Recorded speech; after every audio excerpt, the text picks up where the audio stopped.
Hi, folks. My name is Jen McCabe, and today what we're going to do is talk to you all about crisis planning. It's a topic of the moment because of the coronavirus, but as we have been thinking about this with clients and friends and planning with people, we've really been thinking about it more as an overall business solution for the next crisis too. We all want to be ready long term. So we're going to have a discussion today where we start with today and the tactical approach that we have to take to what's going on, and then we'll move forward. Let's look at the next slide.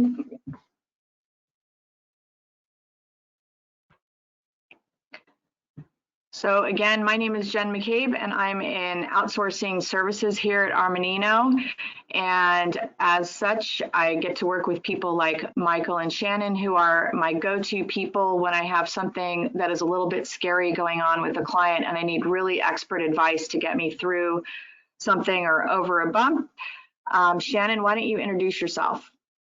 Sure. My name is Shannon Oswald. I'm the Director of HR Outsourcing Services, Consulting Services at Armanino. Our team really works with clients to provide kind of a soup to nuts HR and payroll solution as much or as little as our clients need. And we really try to think proactively about things that will help our clients to plan for the future, which is why this topic I think is very important today. Okay, and Michael, why don't you hit us? Thanks, Jen. My name is Michael Hogan. I'm the head of Armanino's Corporate Finance and Restructuring Group. Our group is primarily focused on helping companies when they're facing challenges, anything from accelerated exits of their business to cash flow management, restructuring, turnarounds, workouts. Have been doing this for a very long time and am happy to be able to join everybody today. Thank you for that. This is a perfect subject for you both. Let's go to the next slide.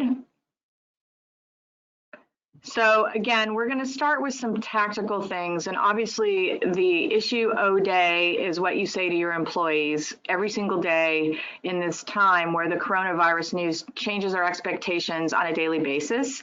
And then we're going to move forward through an operations plan, because it isn't just about what you do with the HR piece, it's also what are we going to do to make sure that the business operates. And then our final piece, we're going to zoom out and we're going to talk about the future and how we come out the other side of this, how we get through the roughest parts of it. And as a business strategy, we're hoping to give you some very hands-on advice and also some things to think about that we can follow up on as time goes on. Okay, next slide, please. And let's go into employee education. And Shannon, obviously, the thing that people are most worried about right now is their employees and what to do with their employees in this time of stress and uncertainty. So tell me what you think the most important things are for people to think about today and now with their staff. Sure. So yes, I definitely think at the top of a lot of people's minds is, what if the coronavirus, really spreads, or what if we have another kind of issue that really affects our business and whether we can continue on the status quo. And people are very worried about rapid changes and how they will respond to them. So I would say now is the time to really take a minute and take a breath to look at your current status. Do you have policies in place? Do you have your PTO records, paid time off, vacation, sick? Do you have those records up to date so you know what people's balances are if you have that type of a time off program? And if you don't, take a minute to collect that information and get your ducks in a row so that if someone does have to take unexpected sick time, you know what their balance is, they know what their balance is, and they have access to that information. Very important for employees to know what they're working with, and that will provide them some level of comfort as well if they do have a balance to be able to know exactly what that is. Okay, let me ask you, so I got to ask you a question, and I'm sure that other people will have the same question. So there are casual or small employers who don't do a great job of tracking. They might even pride themselves on the casual work environment and that they don't force people to do a lot of paperwork. What would you tell someone who's running that kind of an operation? I would say, again, I would go back to the peace of mind that comes with knowing what's expected and what's available. So even if you have a casual time off policy, you should start to plan as business leaders, what is it that you'll really pay for and how much time will you really offer if there is an issue that begs the question. So if someone has to take off an extended period of time, either due to their own illness or illness of their family members to take care of them, what is it exactly that you will offer? And I think that's a good thing to communicate to your employees up front to say, hey, I know we have a casual time off policy, just so we'll pay up to X amount of days and then we'll talk about other options or we'll review our policy and talk to you about it. So just make sure that everyone's on the same page so you're not trying to negotiate these things in the moment, which is much more difficult. So you're basically saying that if you run that kind of a groovy, it's casual office, that it's actually not that groovy if people have a sense of uncertainty, and that by providing certainty and boundaries, you're providing peace of mind. Yes, absolutely. Because the employee will know what they have to work with, you will know what they have to work with, and you don't have to have awkward or difficult conversations when someone's already ill or has an ill family member. That's not the time to do it. Okay, so that leads me to my next question. It became very popular several years ago for companies to give people an unlimited time off policy, or they get to self-manage their time off. And these policies sometimes have this implied never-ending process to them, and that's causing angst. So what would you say to an employer who has what they call self-managed PTO? Mm-hmm. So one of the themes that I will have probably throughout this entire discussion is that employers should have policies that are applicable to this type of situation and not panic at the fact when the situation occurs because they know they have their policy set. So I would say anyone who has an open or a self-managed PTO policy should really take a look at it and make sure it includes tenets that protect the process. So if there is this open or unlimited policy, I would say there should be language in there that says an extended leave of absence is not treated the same as a PTO policy. And that after a certain number of days, the employee, if they're off because of illness or any other reason, it kicks into a different mode. For instance, if someone has to be out for a week because they're sick, they can use sick time. In the state of California, after 1 week, if you're still ill, you can apply for short-term disability. And I would recommend companies utilize that support they get from the state. And this is a tax that employees are paying into to get the benefit. Have your employees apply for that partial wage replacement during the additional time that they're off.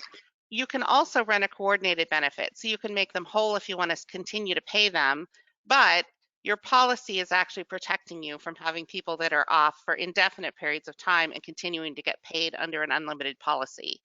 I actually don't like to call it an unlimited policy. I like to call it an open or self-managed policy. Got it. And then one of the things that you and I were talking about for another client was they have a lot of hourly employees and they can't perform their job off-site. So they're going out. Can you tell us the difference between a furlough and a layoff? Sure. A layoff is when you have a lack of work or some kind of a downturn, a downsizing situation where you eliminate positions and you in turn need to let those people go that are in those positions, and you're basically telling them that the job no longer exists. In a furlough, you're saying that there's a temporary situation where there's a shutdown of the company or a shutdown of that particular role, and there's definite possibility that that role will be reinstated when the situation is over. It's usually for a shorter period of time, and an employer can say, okay, we're running a furlough, we're going to essentially put you on an unpaid leave, and you'll be out for X amount of time anticipated, but we plan to contact you and bring you back to work. So that's really the difference between those two. Got it. All right. So we may come back to that with Michael, because when Michael, you're doing creative things with companies that are in a distressed time, like right now, you may actually utilize the furlough technique and put people in a different place and bring them back, right? Absolutely. Okay. Essentially, the biggest issue you have is as you continue to burn, one of the more significant costs you have is payroll. And so as you're looking at options and trying to make decisions, slowing down that cost or managing it becomes very important. So you do that, again, as Shannon points out, furloughs are different. You have to be careful of them. As an example, if they go over multiple pay periods, that creates some issues, as well as when you do put people on furlough, you have to know that you're not going to ask them to do any work, because if you put someone on furlough and ask them to do just a little bit of work while they're in furlough, then they're really not on furlough. They're back to being a full employee. So it's something that needs to be closely managed and watched. Okay.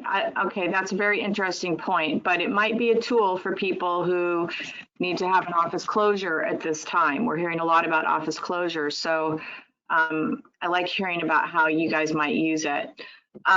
What else, Shannon, before we move along? There's some important stuff on this slide. Yeah, the one thing that I would really want to stress as well is our last point here about avoiding discrimination and or harassment.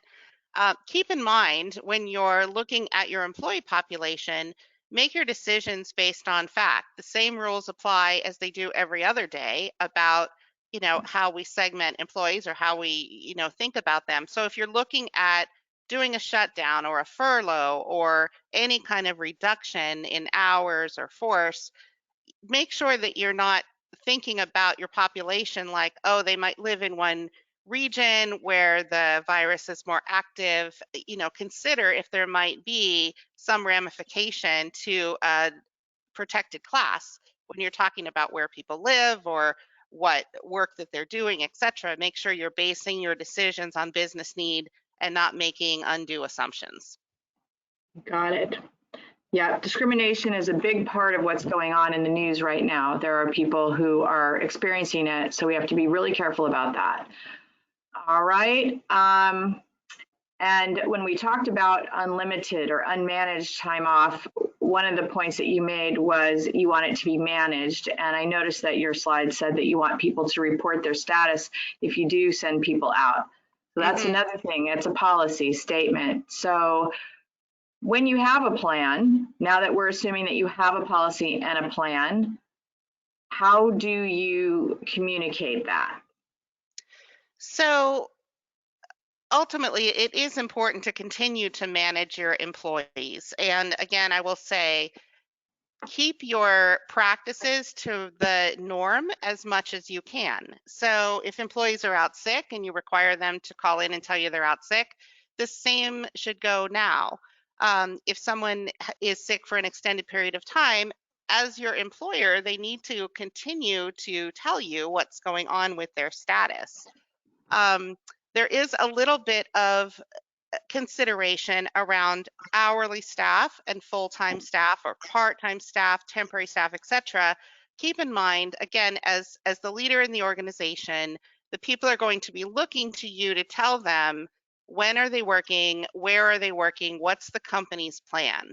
So for instance, for hourly staff, it may be an issue that they can't work remotely for 40 hours a week because a lot of their work might be contingent on being in the office. However, obviously safety comes first. And if you get to a point where you really need to shut down your office for a period of time, be very thoughtful when you talk to these hourly employees. Tell them, okay, take your laptops home and here's the work that you can complete while you're out. You definitely want to have a conversation about overtime with them because you're not giving them a blank slate to go home and work a lot of overtime because they have their laptop outside the office that you then have to pay for later. Say, the same rules apply about overtime. It has to be pre-approved. here's the work that you can do at home. If that work doesn't equal 40 hours, you can consider giving them some auxiliary projects that may not be completed, that we don't have time to do in our day-to-day, if now's the time to catch up on some of that. Or if they're really not working for that extra time, you can consider to credit them those hours or have them use PTO. But you should be thoughtful about that. And that's for hourly people, am I right? That's hourly people, not salaried Right. people. Okay, I Right. just want to make sure. For salaried people, the point that I would make also is if you're sending them home and they are not working for a part of the week, or you say, well, you're going to work 3 days a week for the next couple of weeks, you cannot dock their pay in less than 1 week increments if they're not working a full time, because they are an exempt employee, and you shouldn't be I would Mhm. say inconsistent in how you dock their pay. So you can reduce their schedule for a period of time as long as it's consistent, but you should not be saying, okay, you worked 1 day last week, 3 days this week, 4 days next week. That's not going to roll with exempt employees. They get their full salary for the week. Okay, so a long time ago, you taught me that exempt really means that people are paid to do a body of work, whether that takes them 2 days or 5 days. And that's what they're paid for. They're not paid for time increments like people who are paid by the hour are.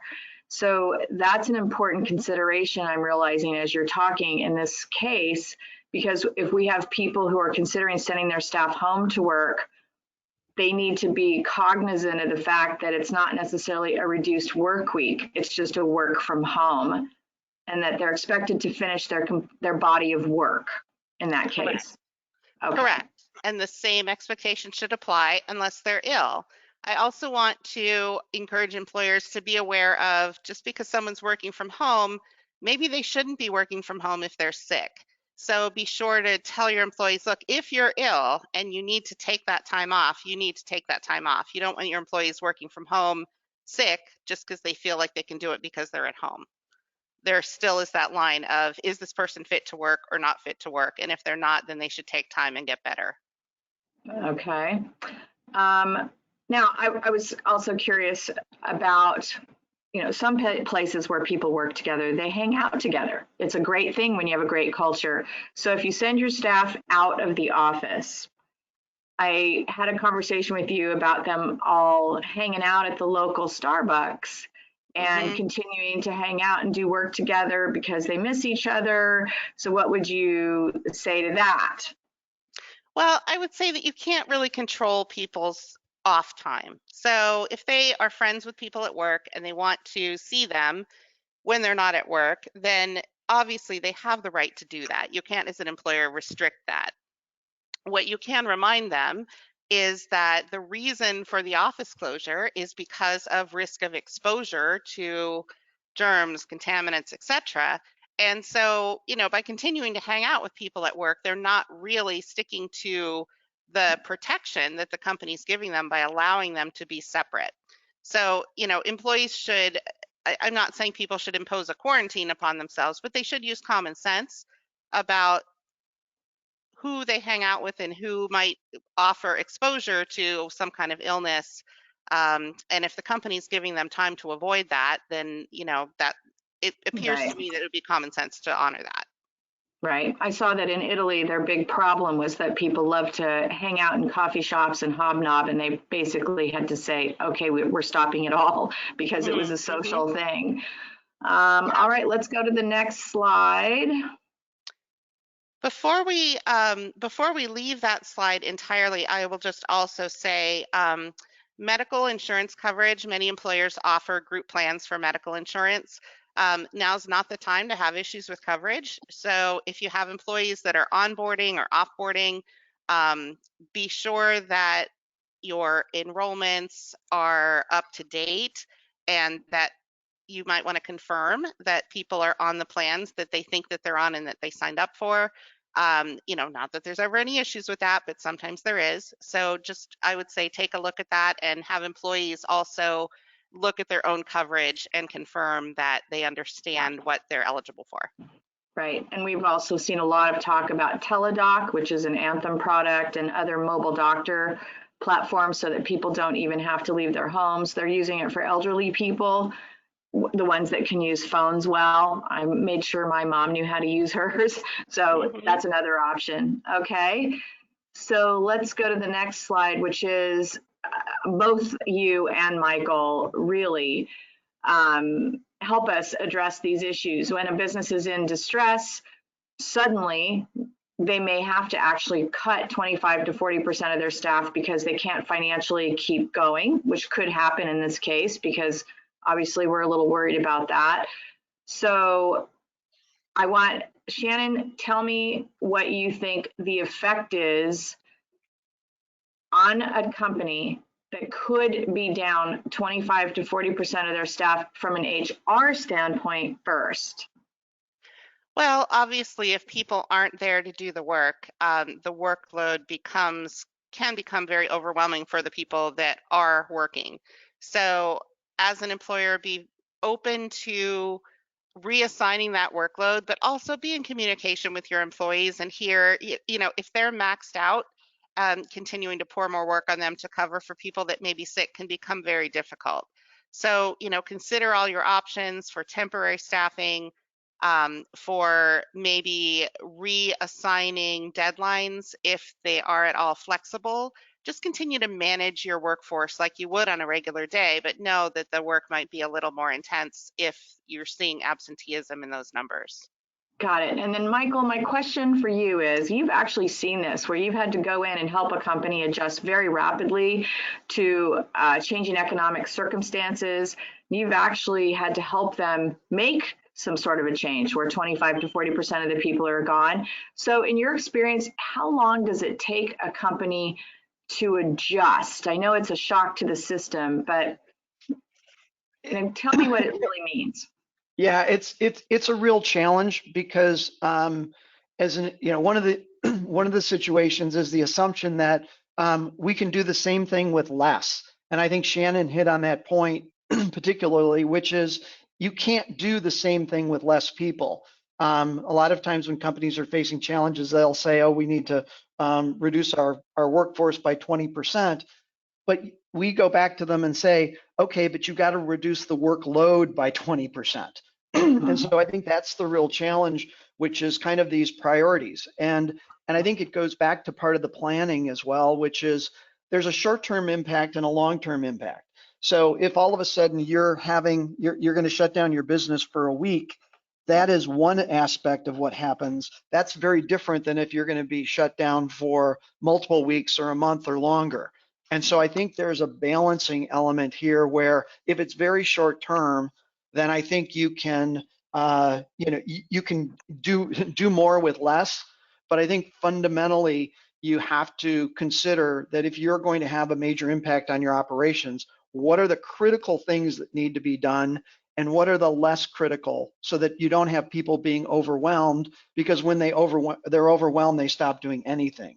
So That's right. it's really about focusing on the critical, the higher level items, and acknowledging to people that you're not going to be able to take care of everything, and so that they can prioritize at all levels as they go down and empower them, in fact, to do that. Yeah, I know that in this time of uncertainty, a lot of the clients that I speak to say, well, I don't know if I should plan for a week or for 2 months. And that's the hard part, the uncertain part. But what you basically just said is people have to decide if they can hold their breath or whether they need to think about a longer term flotation device because they can't stay submerged that long. So we're going to have to help people with timing, is what you both just said. Timing is very critical to what human beings can bear, and uncertainty, which you both keep talking about, is the enemy. Let's keep going forward. Well, and one Okay. thing, Jen, Yeah. just going back on that, and Shannon, I think, hit it earlier, which is stress on employees. Stress is one of the biggest parts about stress is things you can't control. And so as you're going through and talking about these issues and educating your employees, you're empowering them with knowledge. And so all of a sudden they can feel more in control even in these harder situations. And so I think it's really important for management as they're dealing with people to empower them with knowledge, because then they can be more in control, they can make decisions, and that's going to allow everything to move more smoothly and reduce the stress. Right, and be transparent even if you feel vulnerable. I think that transparency in leadership is helpful if the leaders are nervous and can actually say, we don't know for sure, but this is it. So in this slide for me is about what to do right now, today, if possible, or the minute that you know you have to pivot.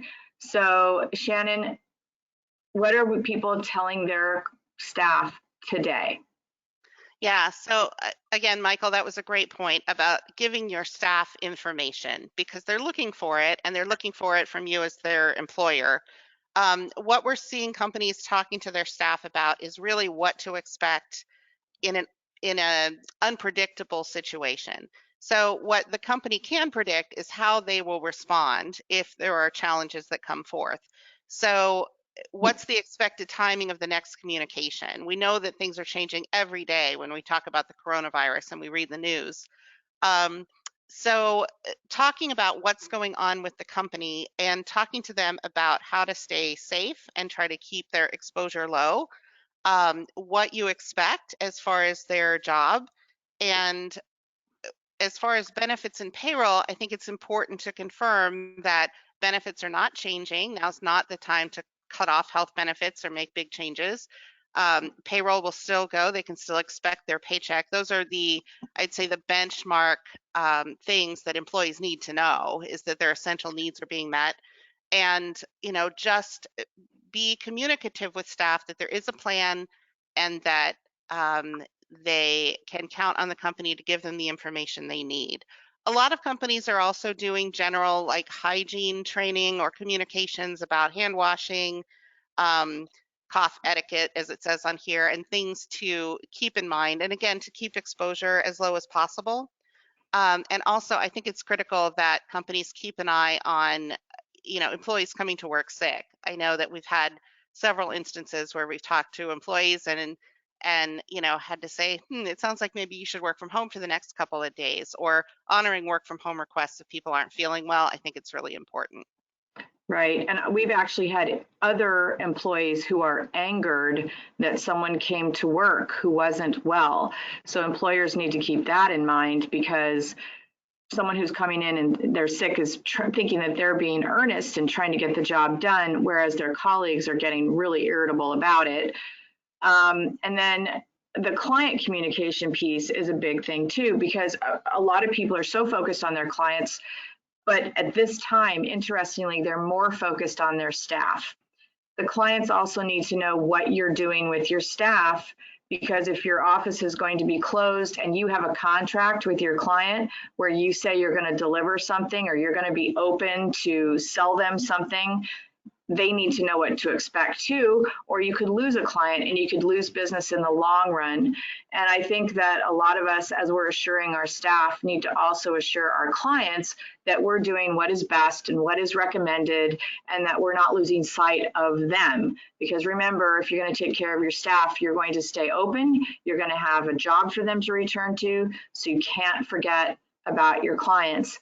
And I am regularly telling clients who are having a hard time delivering service, hey, let's look at the contract. Let's see if we don't deliver that gig next week, what does the contract say about terminations, about delays, about acts of God? What is it that we can fall back on? All right, let's move forward. I don't want to ever get off communication. It sounds like, based on what you two have been saying, we're calling continuity of operations a COOP plan. And this is what we want people to develop today and keep on hand for going forward. Let's all learn from this. It's an opportunity for us to change the way that we work that might actually be good for us going forward. Remember, this is a crisis, but out of these kinds of crises, we learn things that we didn't know before. So Shannon, you can talk to me a little bit about workplace engineering just for safety's sake. Here, you've had a list here of selections. Right. So again, I think this is also just sort of positioning yourself as a responsible employer. You're telling your employees and your clients by having these practices in place that you're thinking about both of them and that you're running your business in a way that is for the, for the greatest good. Um, Tactically, I do think that some of the things on here are practical ways that you can address it. They're also visible for employees and clients to see, so they can see, oh yes, okay, here's an employer taking care of everyone as well as they can. I do think it's a good idea to run some kind of testing for remote workforce whenever possible. So try a test office closure, try a practice day where you say, hey, everyone's going to work from home today. And what that assures is that people are checking their connectivity, checking their accessibility to servers, and you're running into firewall issues or something like that. You're doing it on your test day, not when you're really relying on that to go smoothly. So run it first and see how it works. And then you're able to fix any bugs so that when you do get in a bind, if you have to do some kind of closure, you've got the capabilities already set in place. I think that's a very practical thing that people can wrap their heads around and get done right now. Right, this week. And also you can figure out who's responsive when they're working from home, who's not, who's reporting, whether they're in or out. You can also figure out some HR and performance management issues for a remote workforce if you run a practice day. Sure. That will be coming up for sure. Okay, next slide. Hello. Okay, there we go. Yep. All right. So this again is both, well, all of us are dealing with this every day. We've talked a little bit about this. Shannon, you just said we should experiment with new technology and we should test things ahead of time. I think that it's possible employees who are remote are going to have to run out and buy toner or run out and buy a whiteboard that they can use at their home office. So what do you think about that? Oh, definitely. The one positive that might come out of this experience is that people will get organized about things that they need to really effectively work remotely, so that as we move forward in our economy and in the practice of people looking to work from home or work remotely, there will be a more concentrated effort to make sure that that means things go as smoothly as possible. So all the things like identifying what type of equipment do you really need in your house in order to work from home? What type of supplies do you need? What type of focus do you need? Working from home is a discipline, and it requires a level of discipline to not be distracted by things in your household. So testing that stuff out now and really having a plan and having people practice doing it is good. I think this slide talks about, again, having the IT support available and having supplies available, etc. It's all smart ways to move forward. Shannon, I think one of the other elements that you, and we talked about a little earlier, which is there's a short term and a long term. And in other words, as Jen pointed out, if somebody's working from home and they need to print, should they be going out and buying a printer? And I think more likely the question becomes, is this going to be a short term or a long term situation? And so I think as you're going through these, if you don't know, you probably should be setting some expectations about with people saying, this is going to, for the next week, we're going to be going out, and during that time, working from home is difficult, but we don't expect people to be making major purchases. On the other hand, if all of a sudden if it appears that it's going to be longer, then I think you need to kind of, the same way you would manage internally, I think you need to be managing externally during the process with people as kind of conditions and timing are changing. Because again, a lot of this is going to come down to how long is it going to be? Right. I would probably go back to, here I am the accountant in the room, I'd go back to the expense reimbursement policies overall. I would go back to what is already in place, which is that large purchases need to be pre-approved. And if you don't have a policy like that, that is an expense policy that's solid, now's the time to make sure you have that in place too, because you don't want people running out and buying Aeron chairs because their back hurts for the week that they're working from home. You just can't have that kind of thing. All right, let's go to the next slide. This is where, Michael, you started to talk about this. You talked about identifying essential business functions.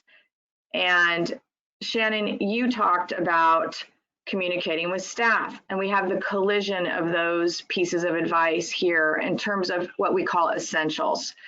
So at the moment, I'd like Shannon to talk about talking to staff about medical and social services. Thus far, you've talked about what the company will do. How far does a company go toward guiding people toward medical and social services? Right. Well, again, I think that companies don't have to create a new plan because of this situation. They should already have a plan in place that addresses this issue. If typically the state offers some kind of a disability benefit or disability insurance for workers, the company should really look into how to make sure their employees are educated about that and aware of it. A good way to do that is to have a policy that says you'll coordinate the benefit between what they're paid as far as their PTO and what they're paid through their state benefit. And then the company can decide if they want to offer any additional coverage, et cetera. But, look at what's required and think about what you want to do, and then have a policy that you can stand by, whether it's a critical situation, an unsure situation, or just business as usual, if there is such a thing. Have a policy that stands up for all of those things, and, take the time to look at it now, and you should be able to have something you can clearly communicate. And again, going back to, if employees have a guideline and they have clear instruction, it takes a lot of the concern out of the equation, at least if they know what their situation is as far as their employment and livelihood. Okay. Michael, you already talked about identifying what is essential and cutting out the clutter as soon as you possibly can, whether that's short-term or long-term, right? Yeah. Okay. But again, I think it's as I said, I think when you come into these situations, you can't solve all the problems. So a lot of it is highlighting the major issues, the major elements, and also then looking at them across timelines, meaning if somebody's going to be out for a couple of days and you can't get payroll done, that's certainly different than if you completely lose your payroll person. That being said, I think you also want to be able to make sure that you've identified those core elements, but also start thinking about with your employees about cross-training them, being able to have it so that if all of a sudden one person isn't able to do something, there's somebody that has a basic interest. In addition, as Shannon was saying, is there are external resources. And I think it's also important for companies to think about the fact that you're not the only ones who are going through this. And so there's a fair amount of education out there of people who have already looked at it or done that. And so before you try to recreate the wheel for everything, it probably is good to take a quick breath and do a little bit of research on your own and look out there at some of the resources. It's also important to empower your employees, like you talk about, medical apps or other things, not just talking to not just telling people what there are, but encouraging employees to be communicating and collaborating, because it's going to be a lot more helpful if there's more than one person who's thinking about that and everybody else is just waiting for them. Right. So you're saying we all have to remember we don't all have to do everything ourselves. And a lot of employers do rush into the void and they want to take care of their clients and their staff and they want to do everything themselves. And it's important in crisis, whether it's personal or business, to remember that there is help, that you're not on your own. Next slide, please. I'm going to talk about a couple just silly, essential things to cover. A lot of people are talking about office closures, work from home, things that would make an office have either a skeleton crew or no crew. Somebody's got to get the mail usually, or the mail needs to be forwarded. A lot of times a business can't afford to miss a check and it needs to get to the bank. If you're still getting checks, that's something to think about. Is one key person going to go and get the mail every day and sort through for checks and run over to the bank? Do you have mobile banking set up? That's an option that everybody should have by now, either on their phone, or some banks provide you with a machine in an office so you don't have to go to a bank. Payroll is a critical function that you need to make sure you've got a plan for covering. If your payroll person is sick, or if you feel like that might have a system where you need to have another layer of control, there are payroll services, there are outsourced service providers who can help. A tax CPA can often help. And then the last thing is, it's essential if you send people home that you do HR communications. And Shannon has said repeatedly, you have to be predictable. So some people are sending out an email every day at 9 a.m. and they're saying, we'll update you again tomorrow at 9. That really, I have to say, looks good on paper. People feel like their employer has said they're going to get back to them the next day, instead of, we'll get back to you as updates come to us. You might consider how you're going to do that. Make sure you're staying in touch with people if you're not rubbing elbows with them every day. These I would consider essential to think about if your office is going to have a skeleton crew. Now let's move on to recovery. So let's get past an office closure and let's go on to the next slide or two. I think it's 2 down. Let's talk about how we get through this really practically with Michael Hogan. So let's go to the next slide. Okay, Michael, let's start thinking about how we survive.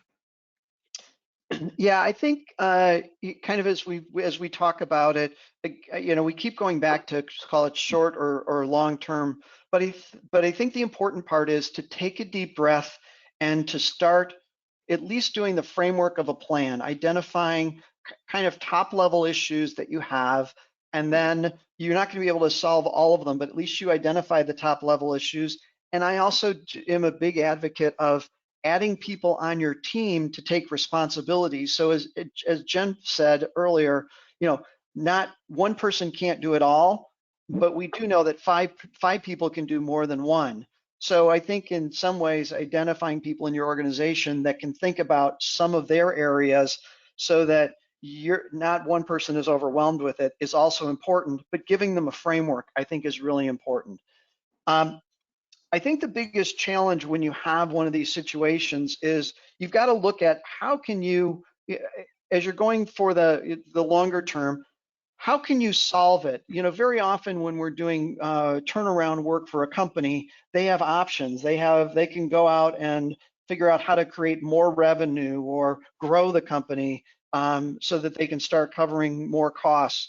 But in a situation like this, I think the realities are, and we're seeing the economists telling us and reporting, is that we're not going to automatically just be coming back to what was. And so in order to look at the situation, you really have to look probably more on the expense line than most companies are going to be comfortable doing.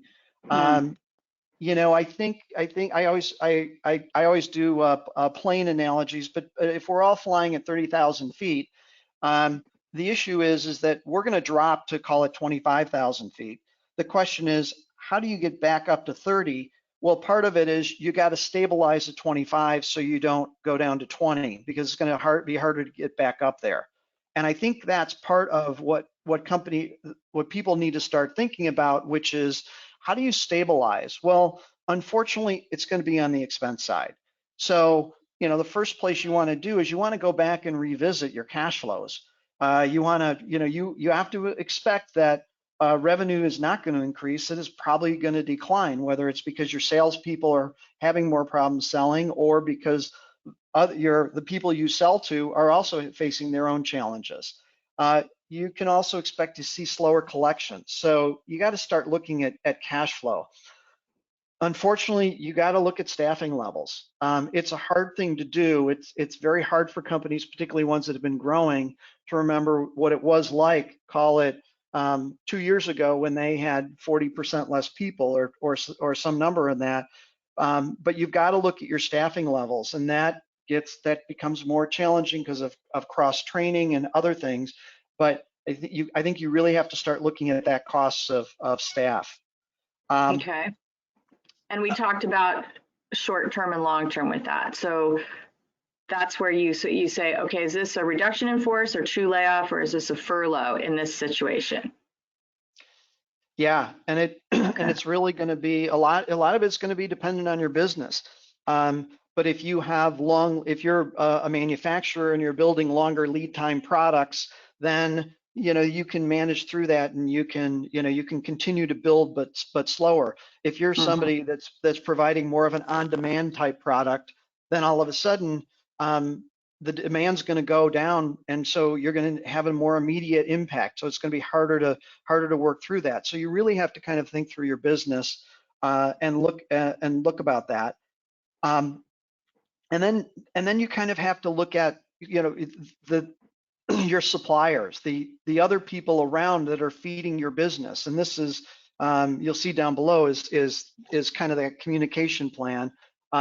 We'll talk about that more broadly, but I think you have to start looking at who are your critical suppliers. Maybe you need to make sure that you have 2 of them, but you're also going to have to understand that you're not going to be able to continue to take in as much as you were if your revenues are declining. And then there's just this going back to the standard of managing expenses. When things are going really well, people are allowed to kind of be a little bit more creative.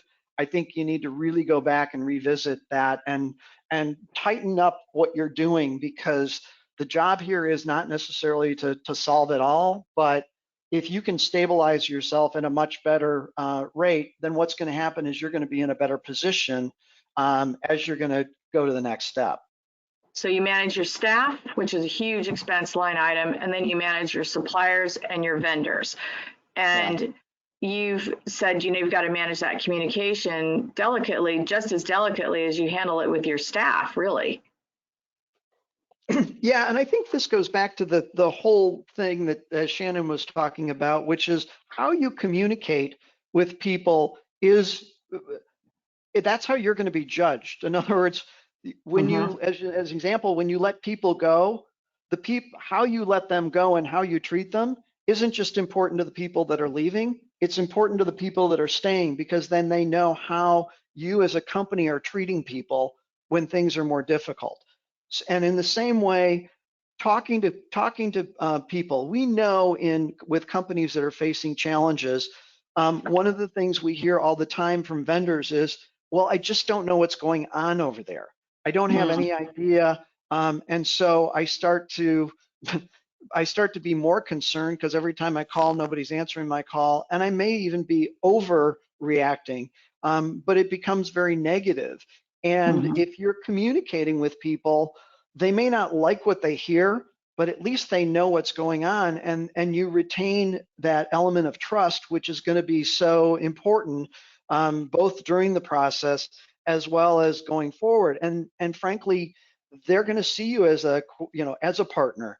If you're being honest and straight with them, then they know that then they know in the future that you're somebody that they can deal with positively. So there's a big benefit to that communication element and being as clean as you can. Right. Go to the next slide, please.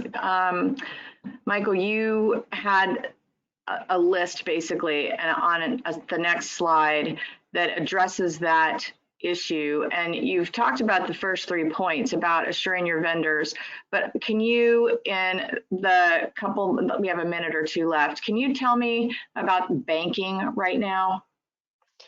Yeah, I think the banking was important, because if you've got a lender, what happens is, remember, the challenge is your lender's got a lot of different people that they're talking to. And so I think as a lender, when you're looking at it, the lender's going to want to know what's going on. They're going to want visibility. So I think it's really important that as you're looking at your bank, that you're communicating with your bank, so that they know what expectations you have. They can plan around it.